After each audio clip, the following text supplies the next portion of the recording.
Good morning friends. ठीक है, अभी हाल ही में भारत ने फिलीपींस को सुपरसोनिक क्रूज मिसाइल ब्रह्मोस है ना, ब्रह्मोस का एक पहली खेप सौंपी है।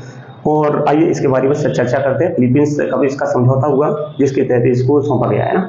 तो सबसे पहले अगर ये समझौते की बात करें तो समझौता कि भारत और फिलीपींस के मध्य में जनवरी 2022 में एक समझौता हुआ और इस समझौते के तहत लगभग 375 मिलियन अरब डॉलर है ना, लगभग 375 मिलियन डॉलर की ये समझौता हुआ। और यह समझौता ब्रह्मोस सुपरसोनिक क्रूज मिसाइल के लिए हुआ था और इसकी पहली खेप देखें तो 19 अप्रैल 2024 को फिलीपींस को ये सौंप दी गई है ना। ठीक है, इसी के साथ ब्रह्मोस मिसाइल पाने वाला फिलीपींस पहला देश बन गया है और भारत एक्सपोर्टर के तौर पर है ना, रक्षा उपकरणों का एक्सपोर्टर के तौर पर नया उभर कर आया है, नया देश उभर कर आया है ना। ठीक है, लगभग ये 375 मिलियन अमेरिकी डॉलर का ये समझौता था। लगभग रुपए में कन्वर्ट करें तो इसको 3130 करोड़ रुपए का ये समझौता था ना।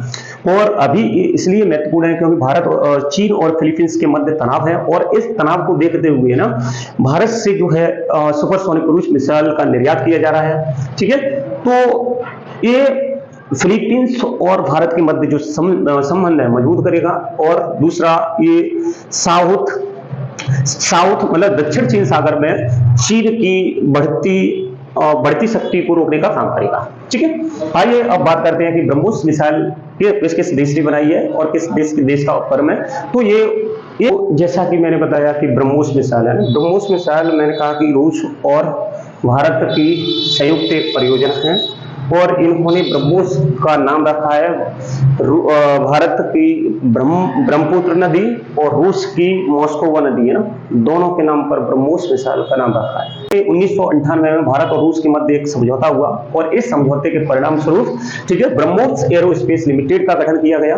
ब्रह्मोस एरोस्पेस लिमिटेड की बात करें तो BrahMos aerospace limited DRDO, Bharat के डीआरडीओ और रूस के एनपीओ का एक संयुक्त उपक्रम है। ठीक है, डीआरडीओ भारत की रक्षा संगठन है, एक रक्षा एजेंसी है जिसे defence research and development organisation बोलते हैं। 1958 में ये इसका गठन हुआ, नई दिल्ली में इसका मुख्यालय है। ठीक है, रिस्पॉन्सिबल मिनिस्टर है इनके राजनाथ सिंह, चेयरमैन समीर वी कामत। भारत की रक्षा से जुड़े अनुसंधान कार्यों के लिए देश की अग्रणी संस्था है। यह ऑर्गेनाइजेशन भारतीय रक्षा मंत्रालय की एक अनुसांख्यिक इकाई के रूप में कार्य करता है। ठीक है, इसी प्रकार एनपीओ देखें तो एनपीओ रूस की संस्था है जिसका फुल फॉर्म मशीनो स्ट्रेनिया है ना। इसकी स्थापना 1944 में हुई, 1944 में द्वितीय विश्व युद्ध के समाप्त होने के एक साल पहले है ना। ठीक है, और यह रूस की सेना के लिए रॉकेट विकसित करने के लिए स्थापना की गई। इसकी हेडक्वार्टर रेवतोव रूस में है। ठीक है, इसने P-17 अमेटिस्ट, BrahMos second, P-800 onyx की बिक्री के लिए रूसी संघ और बाद में भारत मशीनो स्ट्रेनिया का सबसे बड़ा ग्राहक बना। ठीक है, दैट्स ऑल। भारतीय पक्ष में है ना, समझ में ब्रह्मोस एरोस्पेस लिमिटेड में भारतीय पक्ष की हिस्सेदारी देखें तो 50.5% है, जबकि रूसी पक्ष की हिस्सेदारी 49.5% है। ठीक है, इस उद्योग में है ना, ठीक है, इस उद्योग में अगर बात करें कौन सी तकनीक का यूज किया जा रहा है तो इस उद्योग में उपयोग में की जाने वाली तकनीक रूसी P-800 है ना, रूसी P-800 ओनिक्स क्रूज मिसाइल और रूस की इसी तरह की एक और मिसाइल है ना, समुद्री स्कीमिंग क्रूज मिसाइल की तकनीक पर आधारित है। ठीक है, अब ब्रह्मोस मिसाइल की बात करें तो ब्रह्मोस एरोस्पेस लिमिटेड के द्वारा इसका निर्माण किया गया है। तो ब्रह्मोस मिसाइल क्या है? ये ब्रह्मोस मिसाइल मध्यम दूरी की रैमजेंट सुपरसोनिक मिसाइल है। इसकी मारक क्षमता 290 किलोमीटर है जो मैक 2.8 की गति है ना, मतलब ध्वनि की गति से लगभग 3 गुना की उच्च गति के साथ है। विश्व की सबसे तेज क्रूज मिसाइल है। ठीक है, यह 2 चरणों में इसका प्रक्षेपण किया जाता है, 2 चरणों में इसकी लॉन्चिंग की जाती है। पहले चरण में ठोस प्रणोदक बूस्टर इंजन है ना क्या करता है, मैक फर्स्ट तक पहुंचाता है। दूसरे चरण में क्रूज चरण होता है जो मैक 3 के करीब इसको ले जाता है। ठीक है, यह एक मल्टी प्लेटफॉर्म वाली मिसाइल है जिससे स्थल से, वायु से, समुद्र में बहुत क्षमता वाली मिसाइलों से सटीक साथ इसको लॉन्च किया जा सकता है। इसको खराब मौसम होने के बावजूद भी दिन रात ये काम करती है ना, मतलब ठीक है, मतलब मौसम खराब होने के बावजूद भी ये राडार की सिग्नल में नहीं आती है और राडार से बच करके ये अपने उद्देश्य को, अपने टारगेट को टारगेट करती है। ठीक है, ये फायर एंड फॉरगेट का के सिद्धांत पर काम करती है, थ्योरी पर काम करती है, फायर एंड फॉरगेट की थ्योरी पर काम करती है, मतलब दागो और भूल जाओ के सिद्धांत पर काम करती है। ठीक है, मतलब इसको मार्गदर्शन के लिए आवश्यकता नहीं है, इसको एक बार छोड़ दिया और टारगेट दे दिया और छोड़ दिया और ये अपने टारगेट को अचीव करती है। ठीक है, अभी हाल ही में आप इसकी बात इसलिए कर रहे हैं कि अभी हाल ही में ब्रह्मोस मिसाइल का निर्यात किया गया है। निर्यात किसको किया है? फिलीपींस को, है ना। ठीक है, जैसा कि मैंने बताया 22 जनवरी 2022 में फिलीपींस और भारत के मध्य एक समझौता हुआ। यह समझौता 375 अमेरिकी डॉलर का था। ठीक है, रुपए में देखें तो 3130 करोड़ रुपए का था। ठीक है, और इसी समझौते के तहत, है ना, इसी समझौते के तहत भारत ने फिलीपींस को ब्रह्मोस सुपरसोनिक क्रूज मिसाइल की पहली खेप 19 अप्रैल 2024 को, ठीक है, सौंपी है।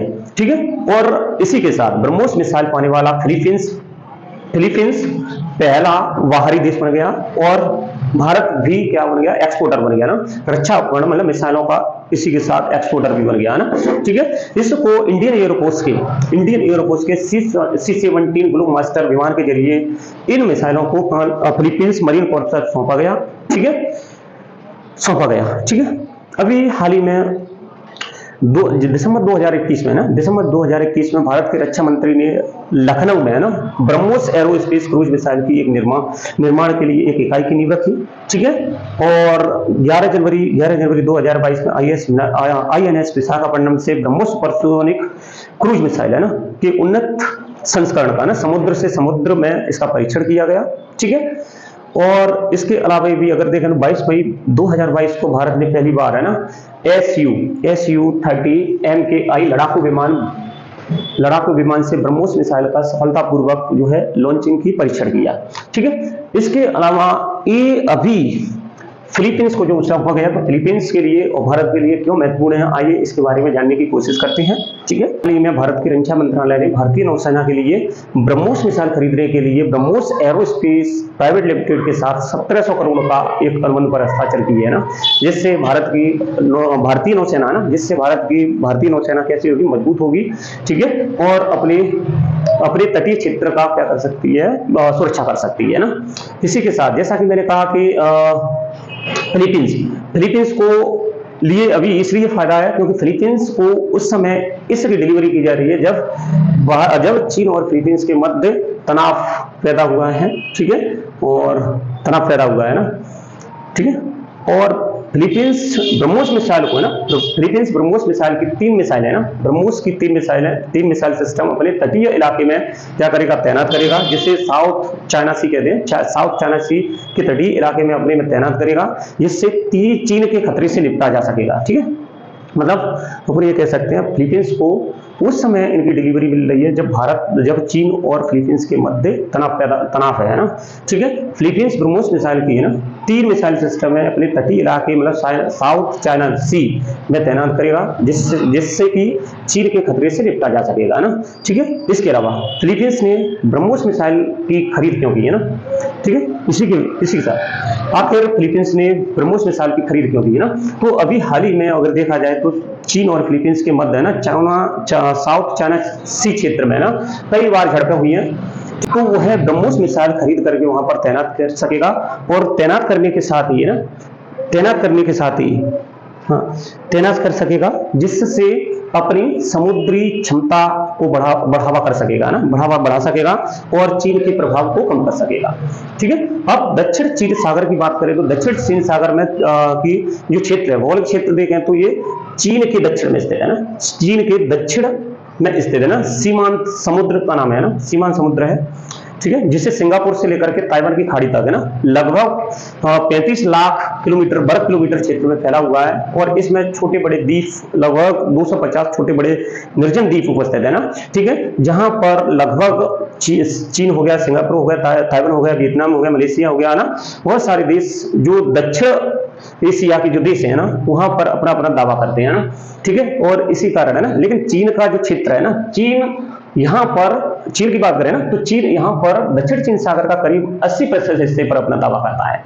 ठीक है, यहाँ पर एक पारासेल आइसलैंड है ना, जिस पर चीन, ताइवान और वियतनाम अपने अपने दावे करते हैं।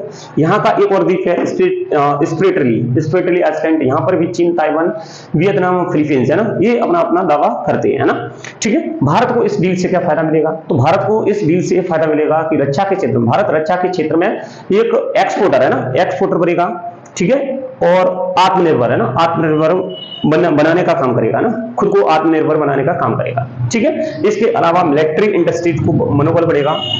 ठीक है, मिलिट्री इंडस्ट्रीज को मनोबल बढ़ेगा, अपनी सेना का मनोबल बढ़ेगा। ठीक है, इसके साथ ही ये साउथ ईस्ट एशिया में भारत को भी एक बड़े भरोसेमंद एक्सपोर्टर के रूप में जाना जाएगा। ठीक है, एक बड़े एक्सपोर्टर के रूप में जाना जाएगा। ठीक है, ये क्या करता है? रक्षा मतलब सैन्य उपकरणों का क्या करता है? एक्सपोर्टर करता है ना।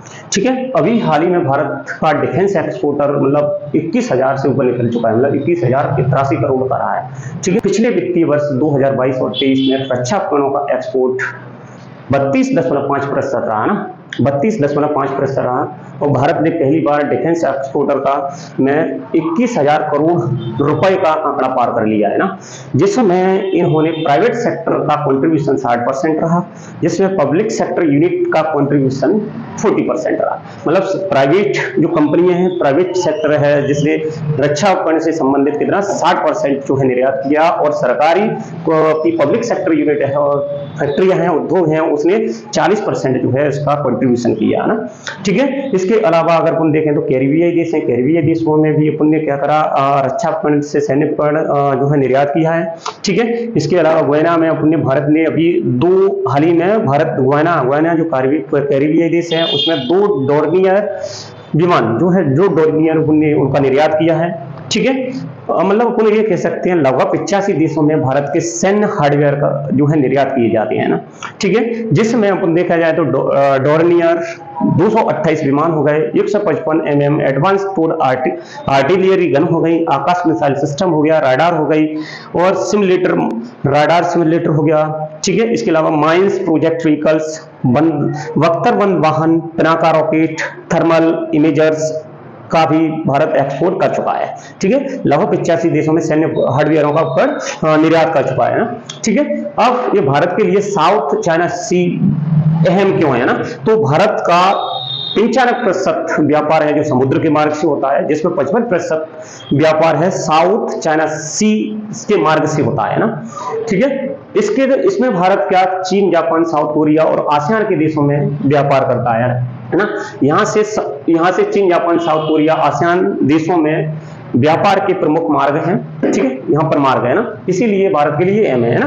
तो भारत किस किस चीज का यहाँ पर व्यापार निर्यात करता है, जिसमें जूट हो गया, चाय हो गई, स्टील हो गई है ना, लोहा हो गया, लेदर समेत कई आइटम है जिनका एक्सपोर्ट करता है ना। मतलब जूट, चाय, स्टील, लोहा, लेदर समेत कई आइटम्स का एक्सपोर्ट भारत करता है ना। ठीक है, इसके अलावा अगर तुम देखें तो ये कौन कौन से जो है पोर्ट है यहाँ से इनका निर्यात किया जाता है, तो कोचीन, कलकत्ता, विशाखापट्टनम और चेन्नई पोर्ट से के जरिए यहाँ से एक्सपोर्ट किया जाता है ना। ठीक है, अभी हाल ही में अपने फिलीपींस को तो एक खेप दे दी है, इसके अलावा अर्जेंटीना, वियतनाम, ठीक है, ने भी ब्रह्मोस मिसाइल की मांग की है। और इसके अगर अपन कहें तो अर्जेंटीना, वियतनाम सहित 12 देशों ने है ना BrahMos supersonic cruise missile system को खरीदने में इंटरेस्ट दिखाया है ना, दैट्स ऑल। ठीक है,